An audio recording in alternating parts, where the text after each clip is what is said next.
안녕하세요. 안녕하세요. 네, 여러분들 만나 뵙게 돼서 반갑습니다.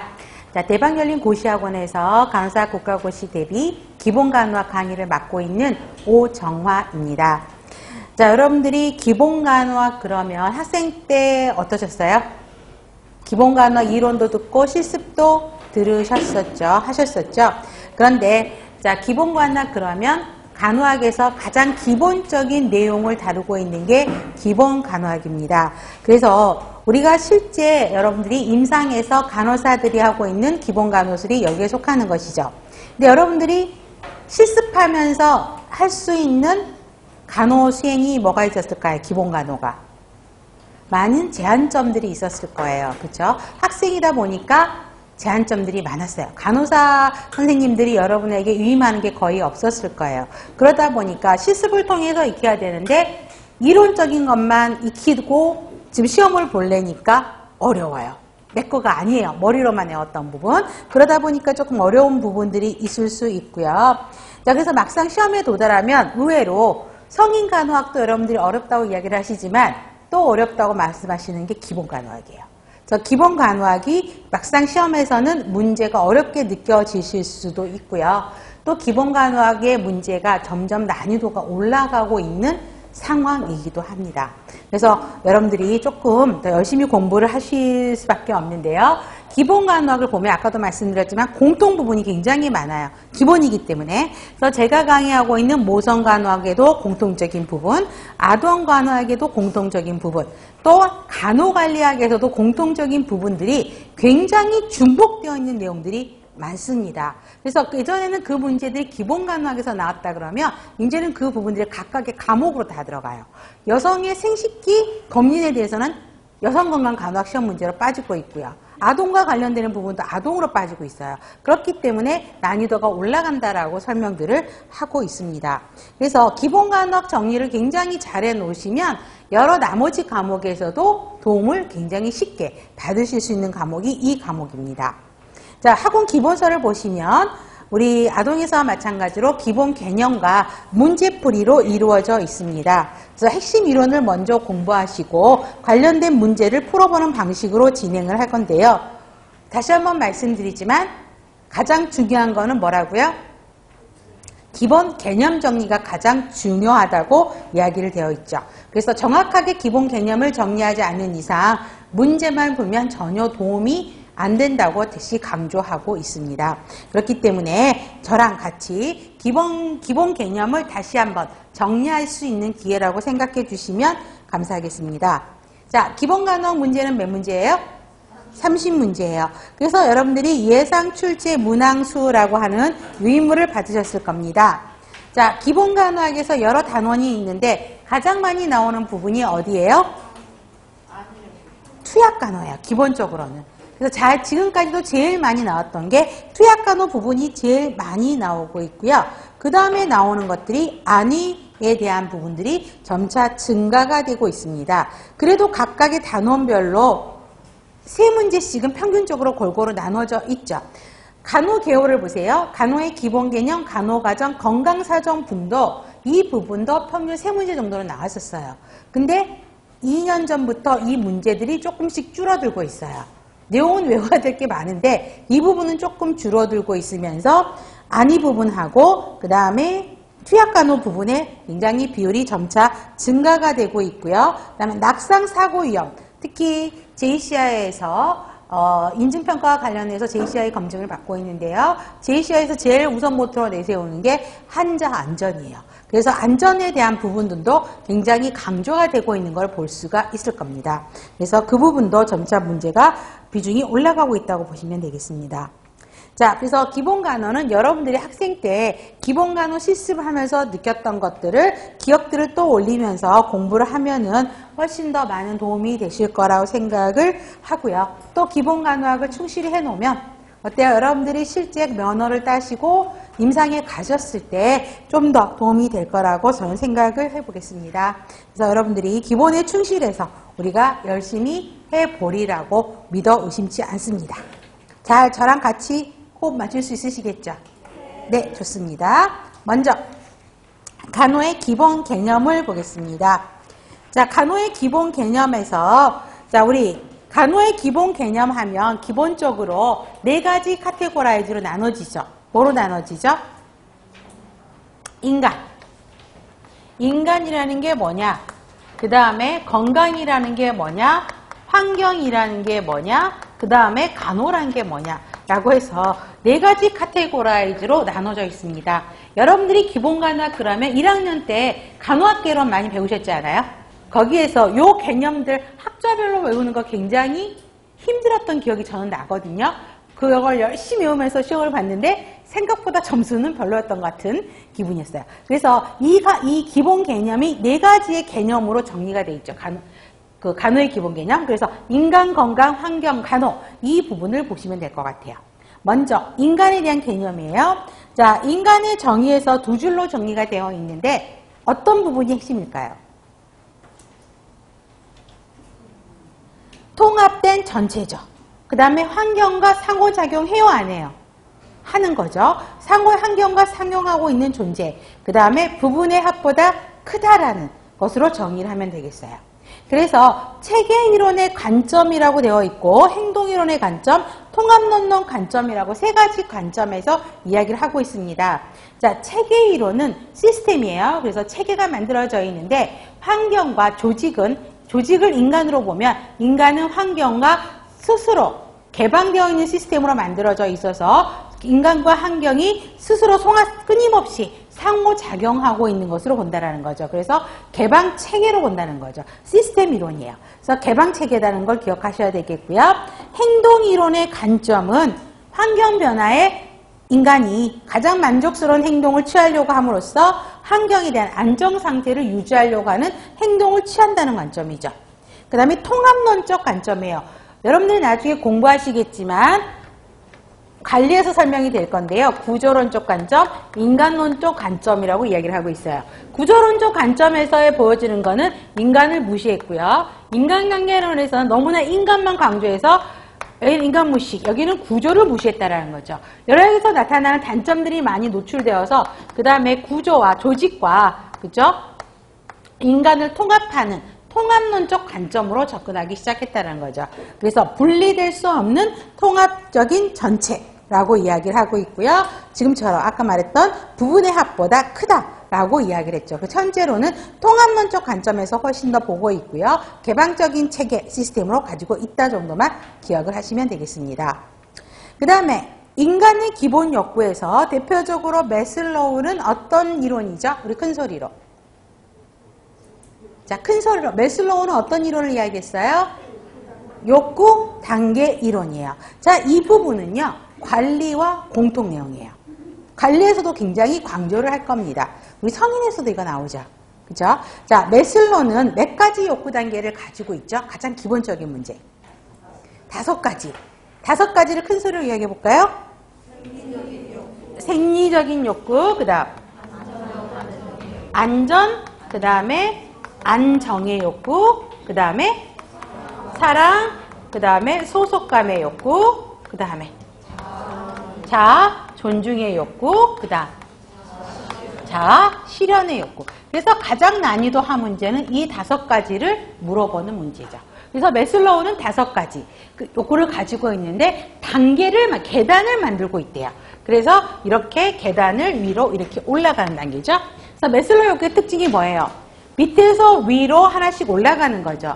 만약에 사랑과 소속의 욕구가 만족이 돼야 되는데 만족이 되지 않으면 계속 안정의 욕구에 머무르게 되고 이 욕구가 만족이 되어야만 다음 욕구로 진행하는 뭐죠? 다 간단하게 정의하면 만족 진행법. 만족하면 그 다음 단계로 진행하는 것이죠. 만족 진행법이라고 이야기를 하고 있습니다. 그래서 낮은 단계의 욕구가 충족되면 높은 그 다음 단계로 가게 되고요. 단계적으로 이루어지는 거죠. 자, 5단계가 기본 문제예요. 그 다음에 각각의 5단계가 기본서에 나와 있을 겁니다. 그러면은 2번째 땡들이 기억을 하셔야 되겠죠. 어떤 것들이 생리적인 욕구고 어떤 것들이 안정의 욕구고 어떤 것들이 사랑 소속의 욕구인지 어떤 것들이 자아 존중의 욕구인지 요걸 기억을 하셔야 돼요. 자, 그러면 생리적인 욕구, 의식주와 관련되는 거죠. 그렇기 때문에 공기 영양 수분 배수 아주 기본적인 것들이죠.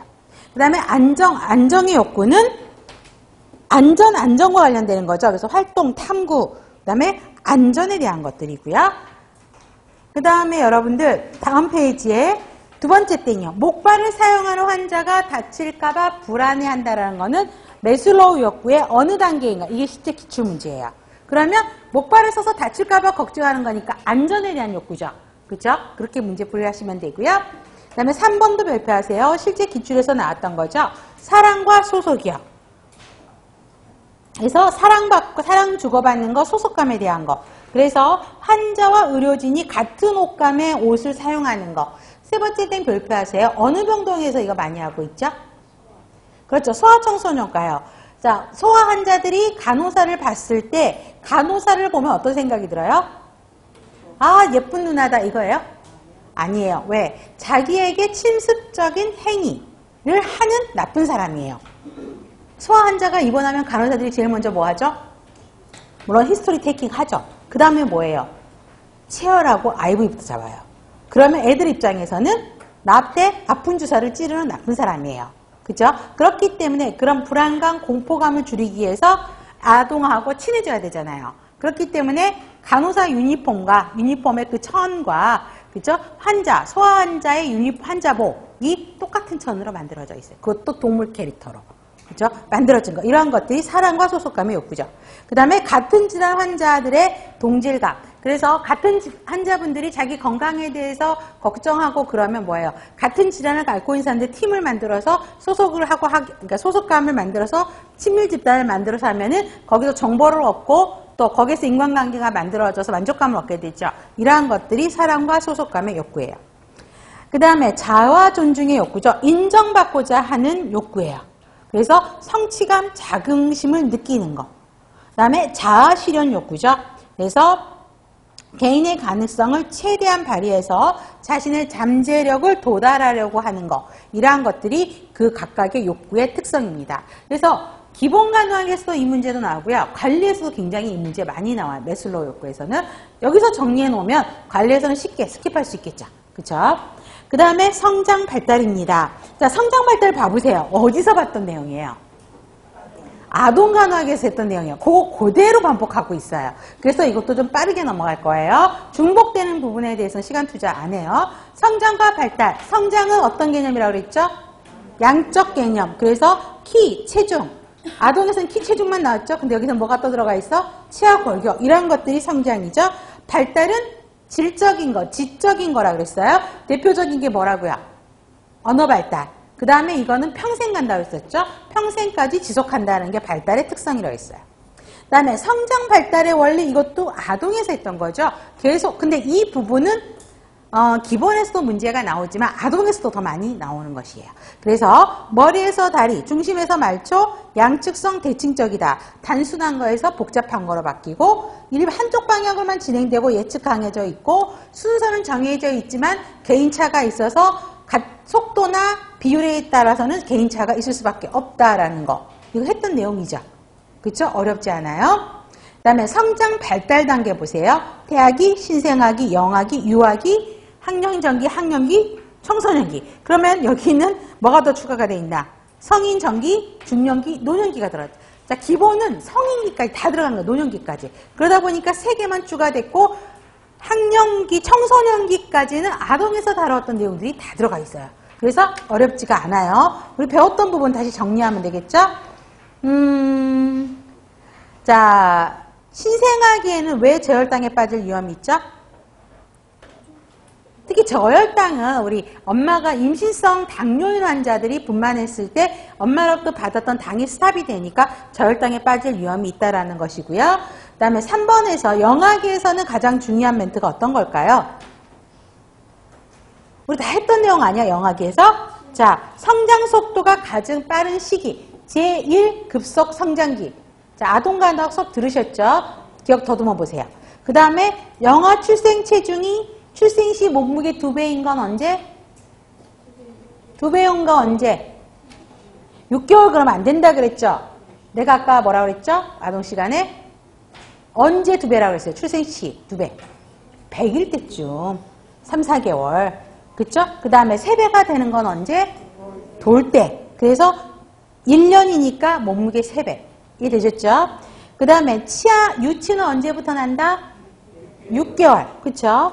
예방접종은 생후 언제부터 시작한다?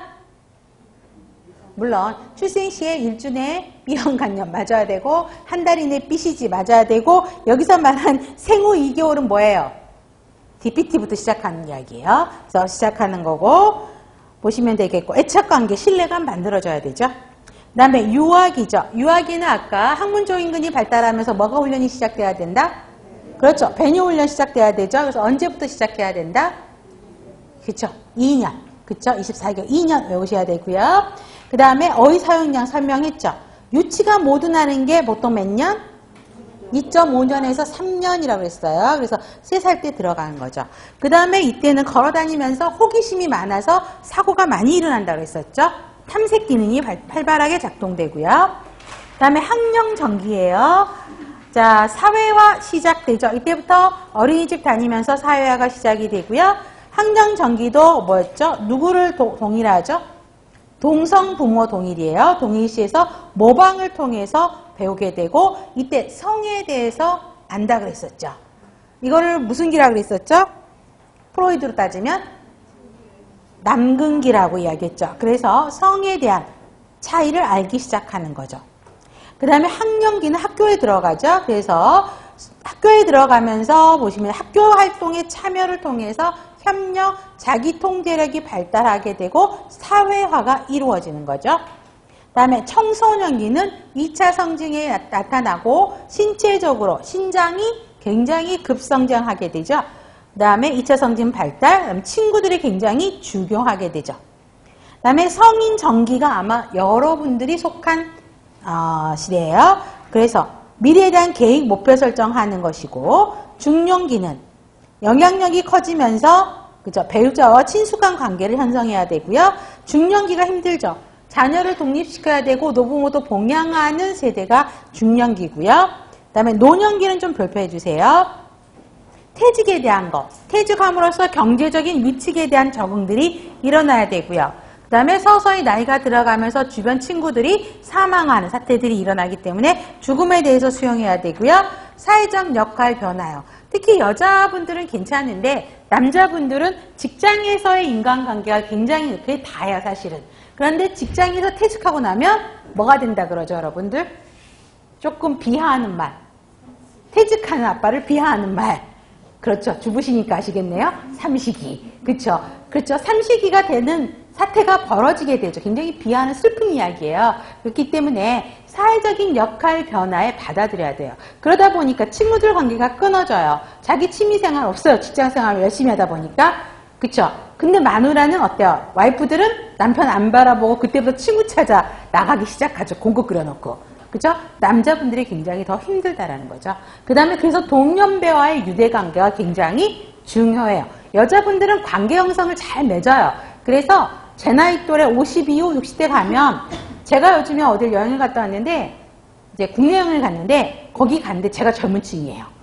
그죠? 60대 이후의 여자 어르신들이 그죠? 막 또래들이 5, 6명이 와갖고 남편이 있는 집이 저희 집밖에 없는 거예요. 그죠? 다 그분들도 남편이 있을 건데.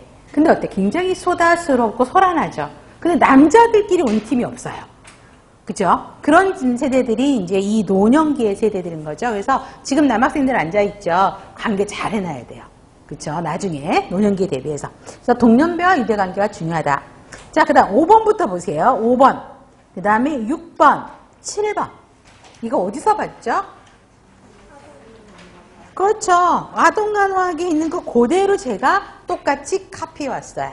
물론 기본 간호학의 내용 보면은 이것보다 더 생략돼 있어요. 근데 어차피 이건 아동에서 다루는 부분이고 여기 부분에 대한 문제들이 굉장히 많이 나오기 때문에 아동에 있는 자료 조금 더 깊게 정리를 해서 여러분들한테 드렸습니다. 그래서 이거는 제가 다시 읽을 필요는 없겠죠. 그렇죠? 이미 아동에서 다루었던 내용이에요. 그래서 에릭슨의 심리사회적 이론, 그다음에 프로이드의 성적 발달 단계, 피아제의 인지발달 이론은 꼭 정리하셔야 돼요. 완벽하게 정리하셔야 돼요. 그렇다고 해서 기본에서 문제가 안 나오냐? 그것도 아니에요. 기본에서도 나오고 아동에서도 나와요. 그만큼 중요하다라는 거죠. 그래서 에릭슨의 발달 과업들, 발달 단계에 따른 신뢰감, 불신감, 자율감, 수치감, 솔선감, 죄책감, 근면감, 열등감, 정체감, 주체성, 내 역할 혼돈 꼭 기억하시고 그 옆에 프로이드랑 같이 연결시켜서 정리하셔야 돼요. 자, 프로이드의 성적 발달 단계도 책에 있는 거 그대로 나왔고요. 피아제 인지 발달 이론도 마찬가지예요. 정리하셔야 됩니다. 다음에 건강입니다. 자, 건강을 뭐라고 정의했냐라는 거죠. WHO에서 정의한 거는 꼭 외우셔야 되죠. 질병이 없는 상태가 아니라 신체적으로, 정신적으로, 사회적으로, 심리적으로, 영적으로 다 완전한 안녕 상태를 건강이라고 이야기를 하고 있죠. 그래서 건강 정의에 포함된 세 가지 특성을 아까 보시면 아까 총체적인 관점, 통합론적 관점에서 봤다 그랬었죠. 그래서 총체적이어야 되고요. 그 다음에 환경과 서로 상호작용해야 되고요. 그 다음에 잠재력을 최대한 발휘시켜서 할 수 있어야 된다는 거죠. 그래서 이 세 가지 특성을 다 만족시키면 아주 최적의 건강 상태라고 정의를 하고 있다는 것입니다. 그 다음에 건강 모델은 별표하세요. 건강 모델은 정의를 좀 아셔야 되는데 건강 모델이 몇 가지가 있죠, 여러분? 몇 가지가 있어요? 9가지. 이거의 정의들을 기억하셔야 된다는 거죠. 그래서 임상 모델은 보세요. 말 그대로 질병, 증상, 징후가 없는 아주 단순한 좁은 의미로 이야기를 하고 있고요. 그 다음에 역할 수행 모델은 말 그대로 역할을 이행하는 모델이에요. 그 다음에 적응 모델은 환경과 상호작용을 잘해서 환경에 변화하는 환경에 잘 적응하느냐라는 것이고요. 행복론적인 모델은 잠재력을 실현한 상태예요. 그게 행복하다는 것이에요. 근데 이 개념은 거의 문제는 안 나와요, 정의는. 자, 문제는 건강질병 연속성 모델이 문제가 나오죠. 자, 이거는 별표하세요. 자, 뒷페이지를 보시면 건강과 질병을 하나의 연속성상으로 보고 있죠. 이렇게 화살표를 대어놓고, 그렇죠? 하나는 질병 상태, 하나는 건강 상태. 그래서 이 사이에 건강과 질병은 하나의 연속성으로 연결되어 있다라고 정의하는 게 건강, 질병, 연속성 상태예요.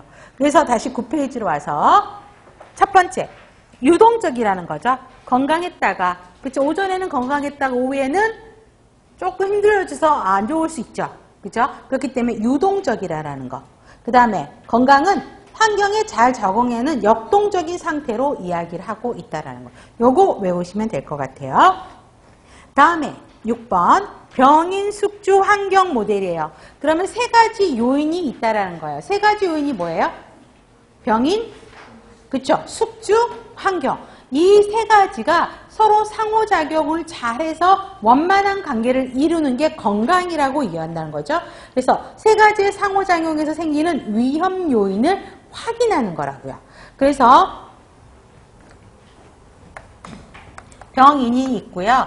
그 다음에 숙주가 있어요. 그 다음에 여기에 환경이 작용해요. 그래서 이 세 가지의 요인들이 그 요인들에서 나타날 수 있는 위험 요인들을 예측해서 찾아내서 하고 이게 균형을 이루는 게 건강이라고 설명을 한다라는 것입니다. 자, 그 다음에 고도의 안녕 모델이에요.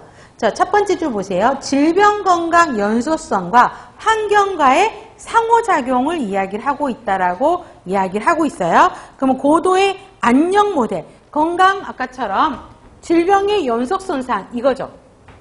질병이냐, 질병 상태냐, 건강 상태다. 거기에 뭐가 하나 더 들어간다고요? 뭐가 들어간다고 그랬어요? 책에. 그쵸? 환경과의 상호작용이요. 그러면 여기에 최적의 환경이냐, 그 다음에 최저의 environment, 환경이냐에 따라서 네 가지 형태가 나올 수 있다는 것이죠. 그래서 건강이라는 거는 개인의 주어진 환경 내에서 잠재력이 극대화되도록 하는 게 건강이라고 설명을 한다는 것이에요. 그 다음에 8번 보세요. 건강 신념 모델 별표하세요. 누가 말했느냐는 별로 중요하지 않아요. 자, 건강 신념이 중요하다는 거죠. 3번 별표하세요. 헬스 빌리프라고 이야기를 하고 있는데 건강과 환자들, 그러니까 대상자들, 여러분들이 건강과 질병에 대해서 어떤 생각을 갖고 있냐고요. 어떤 확신을 갖고 있고 어떤 태도를 갖고 있느냐에 따라서 그 건강 행위를 실천하는 데 있어서 어떤 영향을 미치냐고. 여러분들이 담배를 폐암을 안 걸리게 하기 위해서 담배를 안 핀다라고 하는 신념이 어때요? 결국은 그러니까 담배를 안 하게 하는 거죠. 그쵸? 공기 흡연하는 게 별로 건강에 도움이 되지 않는다는 신념이 작용을 한 거예요. 그렇기 때문에 건강 신념이 가장 중요하다고요.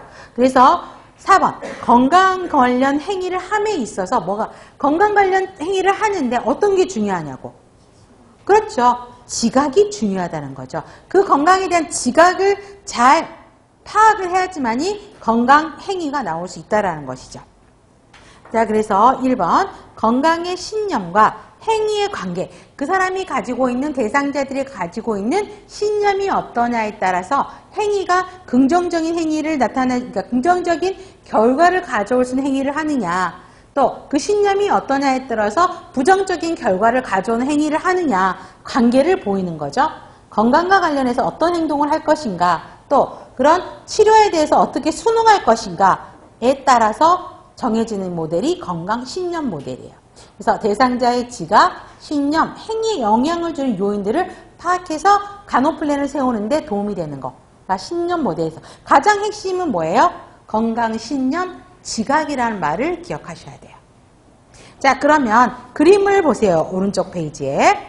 개인의 지각이 있고 조정할 수 있는 요인이 있고 그게 수정 요인이죠. 조정하는 요인. 그 다음에 행위의 가능성이 나오게 됩니다. 그래서 4번 보세요. 행동할 수 있는 행위의 기본 요소가 여러 가지가 있죠. 자, 개인의 지각, 지각된 민감성, 지각된 심각성이 개인이 느끼고 있는 지각이에요. 자, 민감성은 내가 어떤 질병에 걸릴 위험이 있다고 지각하는 정도예요. 자, 저 보세요. 저는 내 나이에 비해서 약간 비만과예요. 그죠? 비만과죠. 그죠? 자, 학교 다닐 때도 여러분 나이 때도 조금 통통한 과이긴 하는데 중년이 되니까 더 살이 찌는 것 같아요. 그러면 제가 지각된 민감성, 어떤 병이 걸릴 거라고 생각이 드죠? 자, 갱년기도 왔어요. 자, 그러면. 그렇죠. 기본적으로 제 나이 때 뭐가 있을까? 여러분들. 여러분들 엄마 생각해 보세요. 관절? 생성 관절요? 자, 그거보다는 이제 성인병으로 같이 연결이 되겠죠. 그럼 뭐가 있을까? 당뇨도 나타날 수 있고요. 고혈압 있을 수 있고요. 또 대부분이 아마 제 나이 때는 고지혈증들을 많이 갖고 있어요. 고지혈부터 시작을 해요, 대부분이. 그래서 빨리 건강관리하고 체중관리하고 운동해야지. 이거 안 하면 성인병에 걸리겠구나 라고 느끼는 게 지각된 민감성이에요. 이해되셨죠? 그래서 질병에 걸린 경우 진단받는 가능성, 재발 위험성, 질병에 걸릴 가능성에 대한 지각, 이게 민감성이에요. 내가 이러면 빨리 체중관리 안 하면 성인병에 걸릴 가능성이 높겠구나. 갱년기 시작이구나. 바로 민감성이죠. 심각성은 질병에 걸렸을 경우에 치료하지 않으면 어느 정도 심각하게 될 것이냐에 대한 지각이 심각성이에요. 얼마나 심각하게 생각하느냐에 따라서 특정 행위를 취할 가능성이 높아지게 되겠죠. 심각성이 높을수록 행위가 나오죠. 자, 지금 예를 들어서 혈압이 당신은 저희 남편이 굉장히 건강한 사람이에요. 저하고는 좀 달라요. 저하고는 100% 다른 사람이에요. 어떻게 다를까? 자, 제가 수업하다 보면 가정사들이 굉장히 많이 나와요. 어떻게 다를까요? 말랐어요. 그래요, 말랐어요. 또 그래요, 키가 커요. 그죠? 저는 쇼다리 좀 통통한 과였고 미스 때는 남편은 키가 180인데요. 70kg가 안 됐어요. 그러니까 저희 친구 표현에 피골이 상접하다라고 결혼식장 와서 친구들이 이야기를 했는데 그런 거란 말이에요. 그랬는데 이 사람이 갑자기 혈압이 나타난 거예요. 그러면 지금 여러분 당신이 운동하지 않으면 빨리 성인병이 나타나겠다. 그럼 빨리 행동을 취해야 되는 거죠. 그렇죠? 그렇기 때문에 얼마나 심각하느냐, 혈압이 얼마나에 따라서 저희 남편이 그래서 아직은 경계선인데 약은 안 먹어도 될 것 같은데 이러는 거예요. 그렇죠? 민감하게 지각은 했지만 심각하게 생각은 안 한 거죠. 만약에 제가 한번 혈압을 쟀어요. 어느 날 갑자기 150이 나오더라고요. 한 번도 그렇게 나온 적이 없었어요. 근데 150이 나오니까 어때요? 바로 운동 등록하면서 하더란 거죠. 왜? 심각하게 느낄수록 바로 행동으로 연결할 수 있다라는 것이죠. 그 다음에 지각된 유의성이요. 내가 어떤 행동을 함으로써 어떤 혜택이 올 거라는 거죠. 이게 지각된 유의성이 어디에 있죠? 오른쪽에 보면 제일 꼭대 행위의 가능성에 지각된 유의성이요. 그러면 내가 헬스장에 등록해서 운동을 하면 혈압은 조절될 것이다 라는 것이 이익이 되는 거죠. 그죠? 그럴 가능성. 그 다음에 장애성은 특정한 건강행위에 대한 부정적인 지각이요. 내가 이걸 하는데 어떤 어려움이 있을 것이다. 운동한다고 등록을 했는데 여러분 헬스장 등록 가서 최대의 난점이 뭐예요? 1년 회원권 끊어놓고 한 달하고 스탑하는 난점들이 있죠. 네, 또 직장인들은 불규칙하단 말이에요. 술자리 있고 회식 있고 하니까 날마다 열심히 간다고 해놓고도 한 달에 몇 번 못 가는 그런 장애들이 발생해요. 이게 지각된 장애성이죠. 그래서 이런 거에 따라서 행동의 계기가 달라진다는 거죠. 행위를 위한 중재가 달라질 수 있다는 거죠. 그래서 행위의 기본 요소가 지각된 민감성, 지각된 심각성, 지각된 유익성, 그 다음에 지각된 장애성에 따라서 행동에 다 달라질 수 있다는 5가지 변수를 기억하시면 돼요. 그 다음에 건강신념 모델이 그랬었고요. 건강증진 모델이요. 건강을 증진하는 것이 좋다라는 것이죠. 그래서 건강증진은 ANA죠. 실제적, 잠재적인 건강 문제에 대한 개인과 집단의 적응을 돕고 그 다음에 지지적인 환경을 조성하고 건강을 증진시키는 간호중재에 관여한다고 이야기를 하고 있는데 여기서 가장 핵심 단위는 2번이에요. 자, 자신의 건강을 향상시키고 증진시키도록 돕는 행위를 건강증진이라고 이야기를 하고 있죠. 그런데 낮은 수준이 아니죠. 현재보다는 더 높은 수준으로 가려고 하는 긍정적으로 행동하게 하는 게 건강증진. 그래서 건강증진은 긍정적인 포지티브한 개념이라고 생각하시면 돼요. 자, 건강증진은 아까 3개의 영역으로 강조하고 있어요. 자, 밑에 그림을 한번 봐보세요. 그 3개의 영역이 뭐예요? 개인의 특성, 경험, 행위와 관련된 인지와 감정, 행위 결과 이 3가지로 특성을 설명하고 있다라는 것이죠. 그래서 3번에 팬더의 건강증진 모델이 시험 문제 제일 많이 나와요. 그래서 팬더 별표하세요. 자, 인간이 건강을 충원하는 데 있어서 환경과 상호작용하는 인간의 다차원적인 특징을 설명했다는 거. 자, 아까 인간은 환경과 서로 작용하는 개방적인 시스템이라고 설명했었죠. 그렇기 때문에 상호작용하는 다차원적인 특성을 설명하고 있고요.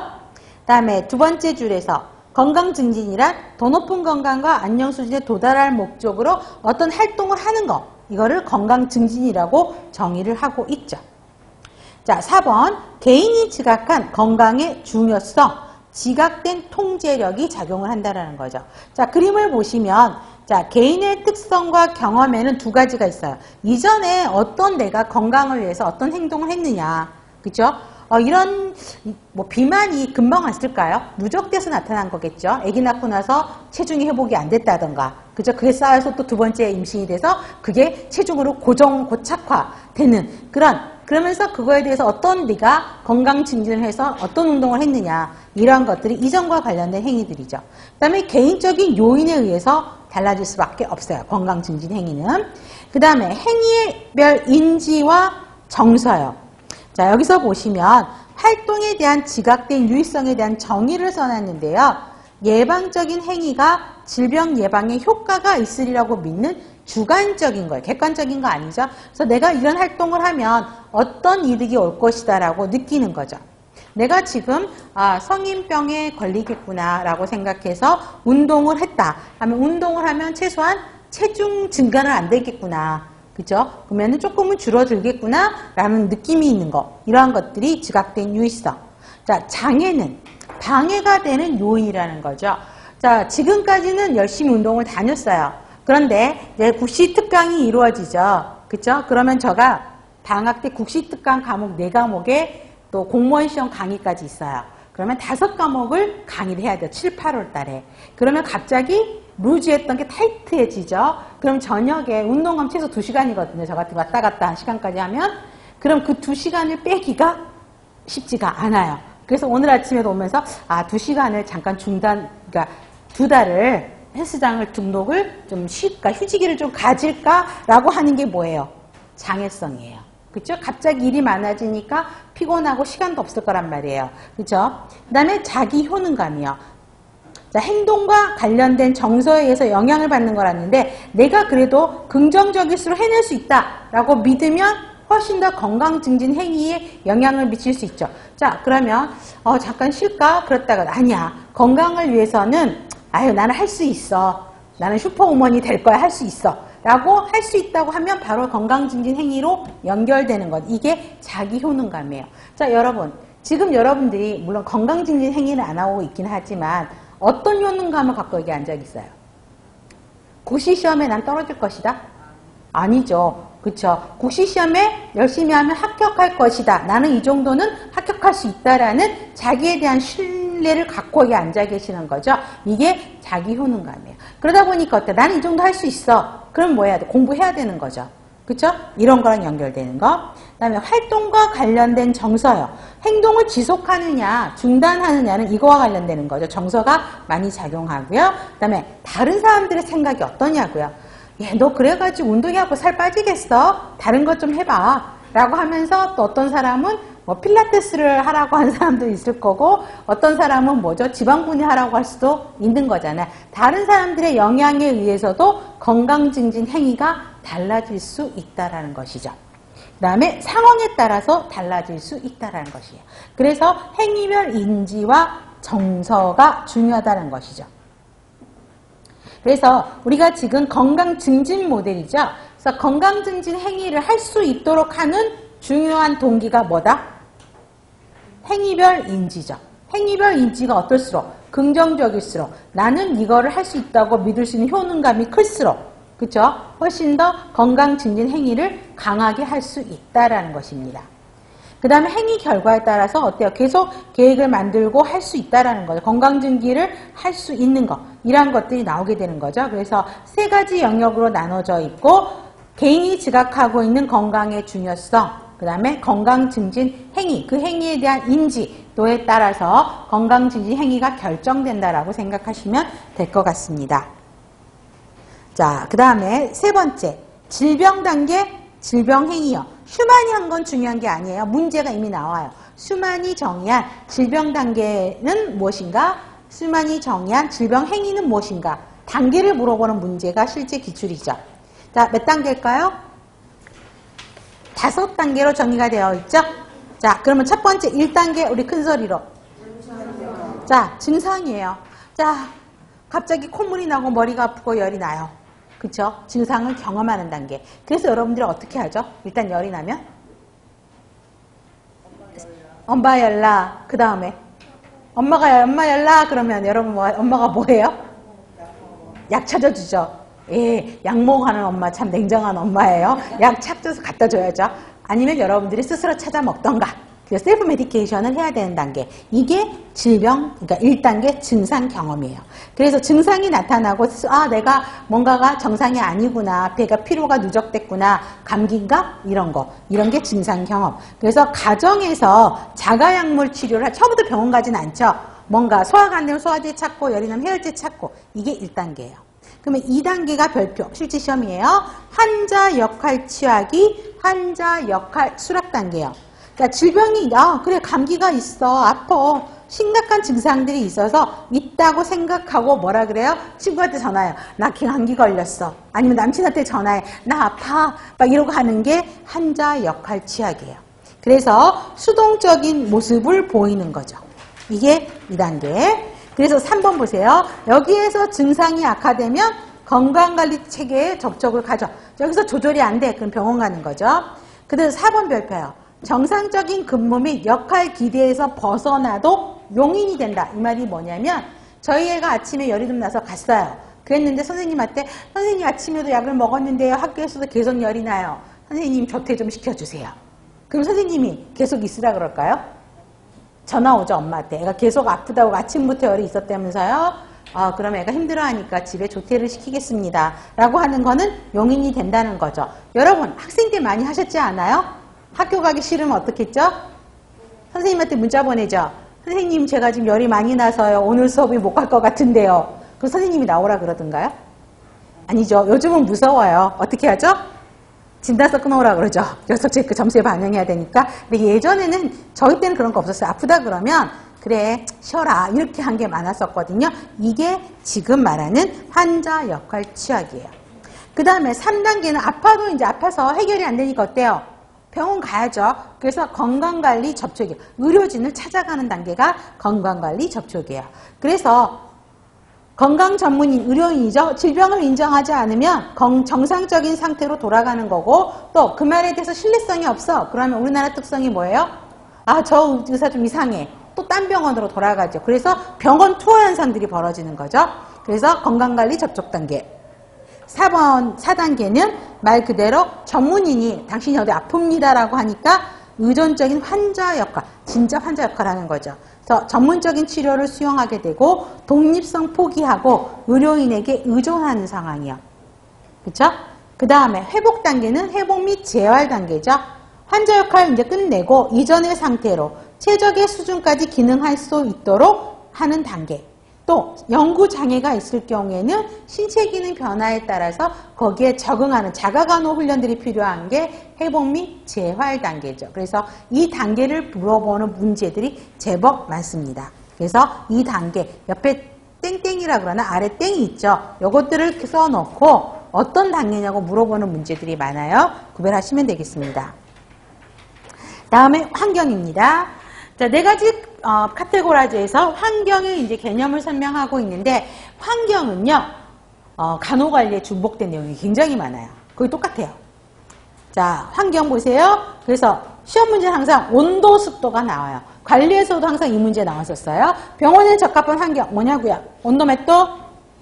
20에서 23도. 습도는 30에서 60%. 꼭 숫자 외워야 돼요. 그 다음에 환기도 굉장히 중요하죠. 그래서 특히 각 병실마다 공기 정화 장치, 드레싱 백 자주 관리해 주셔야 되고요. 소독 자주 해줘야 되고 배설물 즉시 폐기해야 되고 환기 교환 자주 해야 되고 침상 시트 교환 자주 해야 돼. 이런 것들이 환기를 조절하기 위한 방법들이죠. 그 다음에 조명은 눈이 부시지 않아야 되고 밤에는 희미한 조명을 왜 켜놓을까요? 그렇죠. 낙상사고가 발생하기 때문에 약한 조명 켜놔야 되고 야간 복도에도 조명 설치하라고요. 위험하죠. 그 다음에 개인의 프라이버시 유지해야 되고요. 소음 굉장히 중요해요. 그죠? 그렇기 때문에 특히 야간 공사는 금지하라고요. 그 다음에 침상에서 중요한 거는 사이드 레일이요. 사이드 레일을 항상 올려놔야 되죠. 그죠? 떨어지지 않도록. 사실 기본보다는요. 간호관리에서 굉장히 자세하게 넘어가요. 그쵸? 그래서 계략적인 것만 설명합니다. 자, 입원시 간호중재요. 자, 입원시 간호중재에서 저 보세요. 환자 병실이 준비되면 환자가 온무과 거쳐서 입원 속 해갖고 오죠. 병실 안내하죠. 그 다음에 제일 먼저 해야 되는 건 뭐야? 환자가 병실에 들어갔어.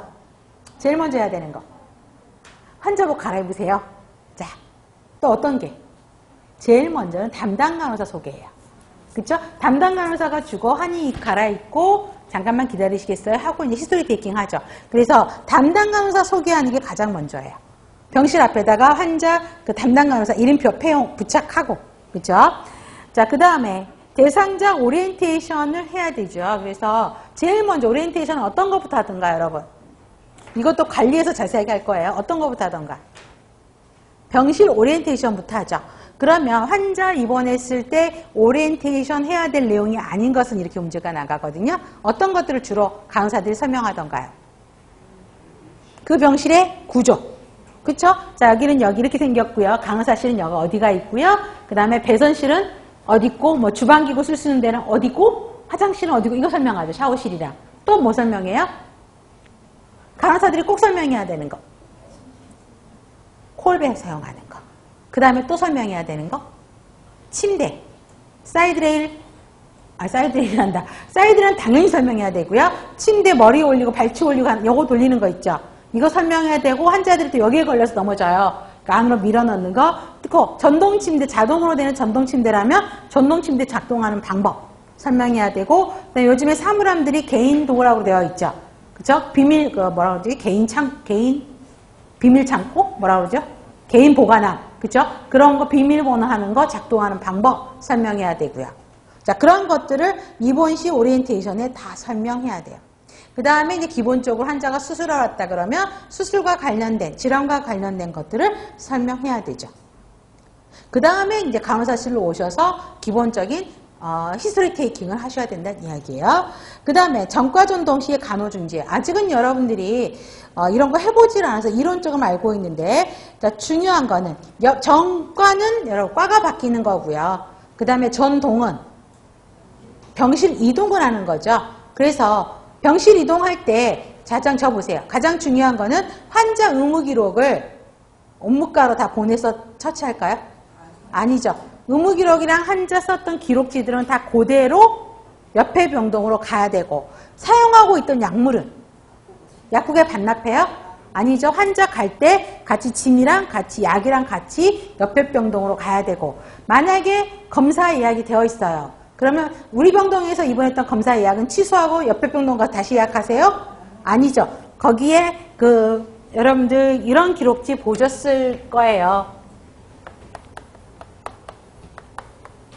전과 전동 기록지라는 게 있어요. 그래서 환자가 일주일 입원에 있어서, 자, A병동에 일주일 입원에 있었고 지금 B병동으로 이동을 해, 전동을 하죠. 그러면 일주일 동안 무슨 일이 있었는지가 전과 전동 기록지에 다 써 있어야 돼요. 하다못해 다음 주에 뭐 MRI 예약도 여기에 다 시간 날짜 써 있어야 돼요. 요약을 해서 보내는 거죠. 전과 전동 일동지를 요약을 해서 옆에 병동으로 같이 옮겨 보내야 된다는 거죠. 그래서 전과 전동 시에 간호중재에서 중요한 건 뭘까요? 1, 2, 3, 4, 5, 6, 7에서 4번이요. 대상자가 사용하다 남은 약품은 약국에 반납하는 게 아니라 함께 보낸다. 그 다음에 의무기록지는요. 함께 보내야 되겠죠? 그 다음에 퇴원시 간호중재 보세요. 자, 퇴원시 간호중재는, 자, 퇴원 5 몇 번일까요? 자, 퇴원 처방 기록 여부를 확인해야 되죠. 3번. 의사가 퇴원 처방을 내려야지만이 할 수 있고요. 그 다음에 내가 기록을 다 완료했다고 마무리를 해야 돼요. 그죠? 그래야지만이 원무과에서 퇴원 정산이 돼요. 마무리 안 하면 아무리 기다려도 원무과에서는 퇴원 수속이 안 돼요. 무슨 말인지 아셨죠? 자, 그 다음에 여러분 쳐보세요. 환자 퇴원할 때 설명해야 될 게 뭐예요? 자, 환자 여러분들 임상에서 환자 퇴원할 때 기록지 몇 장 뽑던가요? 환자 퇴원 안내문 몇 장 뽑아요? 안 보셨어요? 2장 뽑아요. 그래서 한 장은 환자가 사인, 그러니까 2장을 뽑아, 똑같은 종이를 2장을 뽑아요. 그래서 2장에 다 사인을 해요. 환자 사인 2장 다 하고 간호사 사인 2장 해서 한 장은 환자가 가져가고 한 장은 차트에 붙여요. 왜? 퇴원할 때 주의사항을 설명했느냐 안 했느냐가 나중에 또 문제가 될 수 있어요. 그래서 환자 사인에서 환자 하나는 네가 갖고 그죠? 하나는 차트에다 붙여서 가야 되는 거죠. 그럼 퇴원 안내문에 어떤 것들이 설명이 돼야 되냐고요? 어떤 것들? 여러분들이 간호사예요. 환자 퇴원인데 뭘 설명하죠? 퇴원약. 그렇죠? 그래서 예전에는 퇴원약 다 말로 했어요. 근데 지금은 칼라로 출력이 돼요. 그죠? 출력이 돼서 작용, 부작용, 대표적인 부작용 설명하고, 자, 퇴원약 설명해요. 그 다음 또 2번째 거는 언제 외래 언제 오느냐, OPD 날짜, 언제 몇 월 며칠에 몇 시에 어떤 생활표로 잡아놨다. 오셔라. 그 다음에 또 퇴원할 집에서 나타나는 부작용, 수술 부위가 있다 그러면 수술 부위에 어떤 증상이 있으면 병원에 와라. 병원에 와야 되는 안 좋은 증상에 대해서 설명을 해야 되고요. 또 여러분 환자들이 어떤 거에 관심이 있을 것 같아? 자, 나 언제 실밥 뽑아요? 그쵸? 나 언제 샤워 가능해요? 나 언제 통목욕 가능해요? 나 식사는 어떤 식사를 해야 돼요? 나 언제부터 운동해요? 그쵸? 그 다음에 뭐 스토미 갖고 있는 환자들은 스토미 관리를 어떻게 할 것인지 이런 것도 설명을 다 해주셔야 되겠죠. 그래서 퇴원 관리에 퇴원 교육할 때 설명해야 될 내용, 이것도 시험 문제예요. 그래서 그런 것들을 여러분들이 기억을 하셔야 되겠죠. 네, 좋습니다. 자, 간호는 양이 좀 많아요. 그래서 잠깐 쉬었다가 간호 들어갈게요.